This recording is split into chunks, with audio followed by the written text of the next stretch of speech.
सुप्रभात। बाबा कहते हैं, मेरे प्यारे बच्चे, अब जीत तुम्हारी निश्चित है। चाहे हालात कितने भी तुम्हारे खिलाफ हैं, लेकिन इन सब के बावजूद जीत तुम्हारी ही होगी। हाँ, जानता हूँ इस समय तुम्हें बहुत ही मुश्किलों के दौर से गुजरना पड़ रहा है, लेकिन निराश मत होना। मैंने कहा ना, जीत तुम्हारी होगी। बच्चे, मैं तुमसे बहुत ही प्रसन्न हूँ। तुमने इस कठिन समय भी सत्य का मार्ग चुना और सत्य के राह पर खड़े रहे।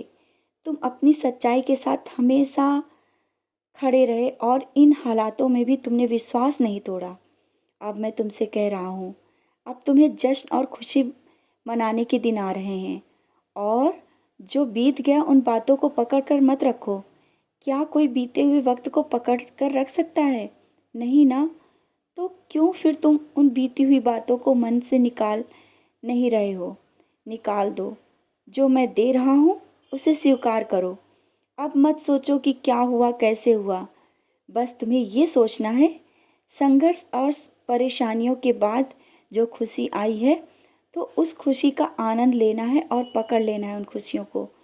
जो अवसर मिला है उन्हें समझकर आगे बढ़ने का जो प्रयास करना है। और ये जो अवसर जल्दी नहीं मिलते हैं। तुमने बहुत कष्ट और परेशानियों का सामना किया। ये सब अनुभव हैं जो इसके पीछे का कारण, जब तुम सफलता को प्राप्त करोगे ना, तो जब कोई तुम्हारे सामने ऐसी मुसीबत या किसी परेशानी में आएगी किसी के ऊपर, तुम अपने अनुभव उसे समझाओगे और इन्हीं बातों से तुम्हारा मान और सम्मान बढ़ेगा। यही तो मैं चाहता हूँ कि लोग तुम्हारी अच्छाइयों को जाने। जब तुम आगे बढ़ने का प्रयास करते हो, मुझे बहुत खुशी होती है। जब एक बच्चा चलना सीखता है तो कितनी बार गिरता है, लेकिन माँ उसकी चोट से ज़्यादा उसके प्रयास को देखकर खुश होती है। इसी तरह मैं तुम्हारे द्वारा किए गए प्रयास से बहुत खुश हूँ। और जब प्रयास करने के बाद असफलता मिलती है, तो ये मत भूलना कि तुम अकेले हो। तुम्हारी साईं माँ तुम्हारे साथ है उठाने के लिए।